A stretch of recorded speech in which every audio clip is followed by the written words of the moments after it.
Here's your wrestling news for October 20th, 2022. And we're kicking off today with AEW Dynamite, as this week's World Championship match between Jon Moxley and Hangman Adam Page did not go as planned.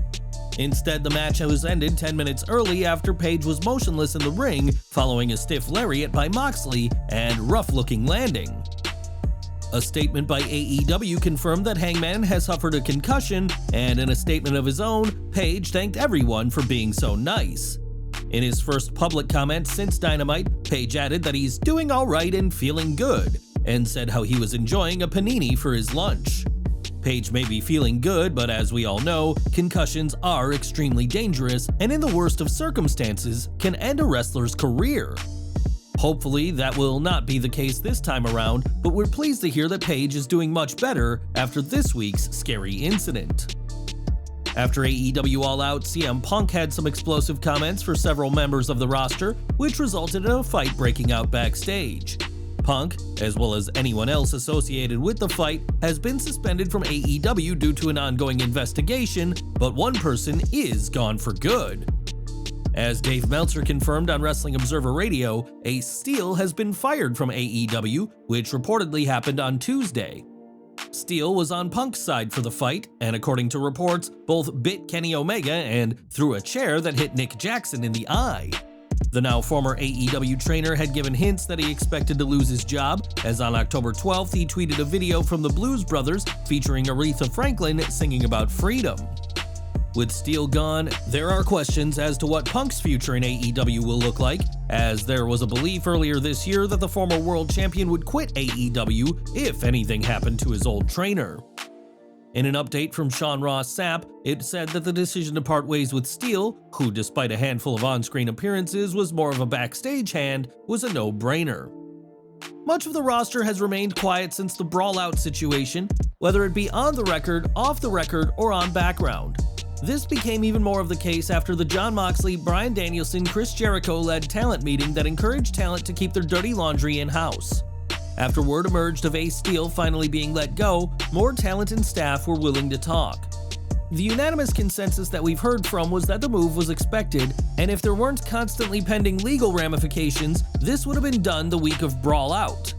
By the time the following week's tapings happened, most everyone thought that they were effectively done working with Ace Steel, who actually had to be fined for using coarse language on television just days before. Steel's proximity to CM Punk throughout the situation complicated matters. It was added that a longtime talent that had been on good terms with Ace Steel expected him to be released once Kenny Omega appeared in public and the bite marks on his arm were still visible. Another talent called the decision to fire Steel a no-brainer, while another gave the advice that biting people is bad. A different source who spoke to Sapp said it was a unanimous consensus behind the scenes that Steel would be cut from AEW, and he only stayed with the company this long because of the legal ramifications. Steel was signed to AEW following the Revolution 2022 pay-per-view, but his only on-screen appearances came while speaking with CM Punk. One veteran of AEW who wisely chose to not be named said that bringing Steel back would have caused a lot of frustration among the roster, with another saying that the all-out fight hasn't actually been discussed too much in recent weeks. The ongoing investigation that caused Steel's release has led to Punk, Omega, and the Young Bucks all being pulled from TV, and in Omega's case, he was banned from doing a video for AAA's Triple Mania event. We'll keep following this investigation, which could dramatically alter the future of AEW, but one thing we know is that Ace Steel's time with the company has come to an end. Speaking of fights backstage, it was a few weeks ago that Eddie Kingston got into a fight with Sammy Guevara and was suspended for a few weeks for his actions. Kingston has been apologetic over the fight and has even defended Guevara from criticism by fans, but the Spanish God isn't the only star to get on his bad side. During the latest episode of Keeping It 100, Conan discussed the Mad King of AEW, saying that Kingston has had his issues with Santana because of his fallout with Ortiz. It breaks my heart because I spend a lot of time with them, and I've said before that they're like my sons. I heard it almost got physical with Santana and Kingston over this. It's not a good look, bro. I really hate seeing that these two guys who could have gone to WWE and really f***ing blown up, that they separated. I can see Santana when his contract is up leaving. Ortiz is very chill and laid back. Santana is more of a hothead. Ortiz was like, hey, they ain't doing with us, and Santana's like, they ain't doing with us, and he's right. Ortiz is more like, we're getting paid and are getting taken care of, and he was comfortable in his role, and Santana wants more. Despite once being very close friends, it's reported that Santana and Ortiz have had a falling out and will not be working together again. Santana is currently out of action due to an injury he suffered during June's Blood and Guts match, but when he is back, he should keep a lookout for Eddie Kingston. Typically, little of importance takes place on AEW's YouTube show AEW Dark Elevation, but a recent match between Athena and Jody Threat was anything but typical. Threat, a trainee of the legendary Jacques Rougeau, got a huge ovation as the show was taped in Toronto, Canada, but the match got far more aggressive than management would have liked. Sean Ross Sapp of Fightful reports that the two women were approached post-match to make sure everything was fine, saying, "Those close to Athena indicated that each woman were approached by management after the match to make sure everything was okay. One source familiar with the situation believed that should have been an opportunity to lead by example as opposed to letting it devolve. Those close to Athena believed that this was the way the match was going to go because of her having to switch to the heel role due to Jody's babyface reaction. We didn't hear of any confrontation or anything of the sort between the two women after the match. It was reiterated to us that not everything that is being microanalyzed on social media was a result of this situation. We are told that Jody Threat herself didn't complain about how the match went and hasn't spoke on the match, the situation, or indicated anything out of the normal publicly.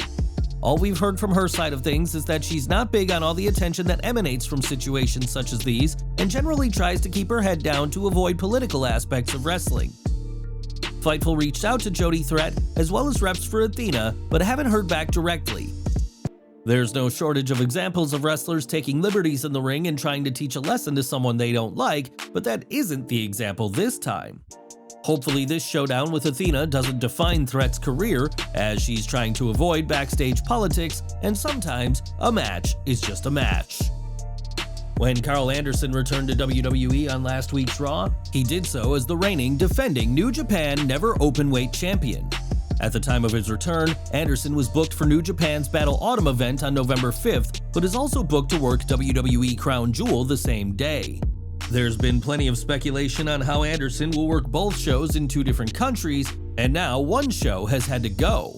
On Twitter, Anderson appeared with Luke Gallows and seemingly revealed that he won't be showing up to New Japan's event next month, saying, "New Japan Pro Wrestling, I love what you've done for the Good Brothers through these years. I'm the greatest never openweight champion of all time. I only work when the lights are bright. November 5th, we're not coming.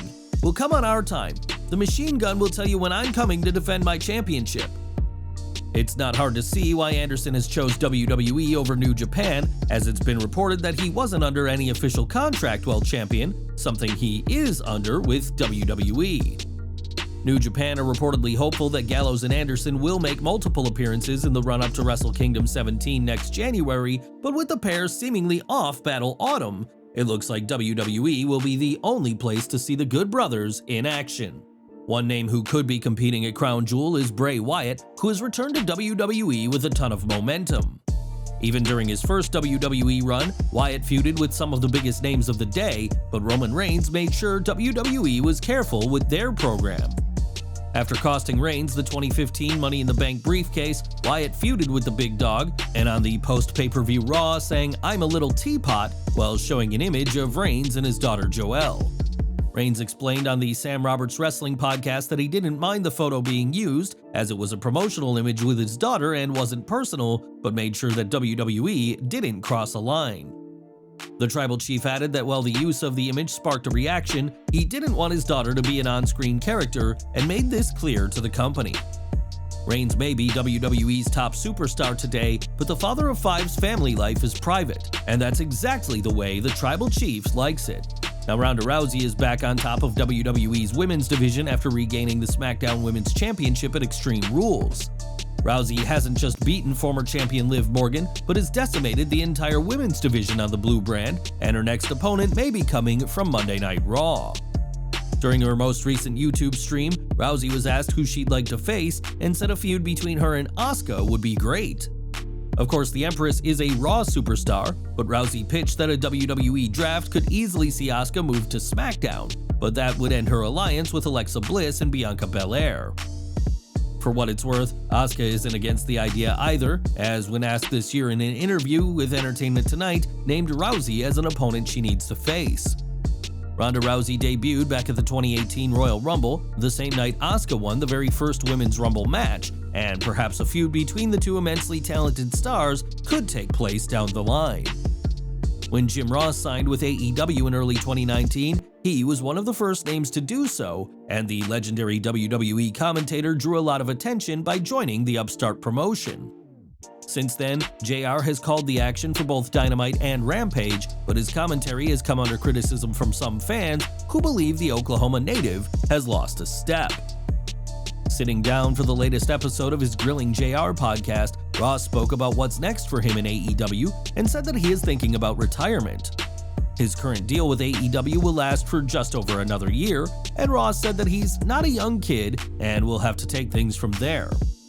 The WWE Hall of Famer went on to say that maybe he is traveling too much, and while he hasn't spoken to Tony Khan about retirement, it is something that crosses his mind.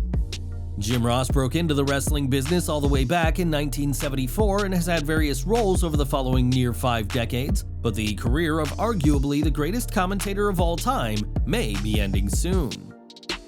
One name Ross has called matches for is Kenny Omega, who is still missing from AEW TV due to his ongoing suspension.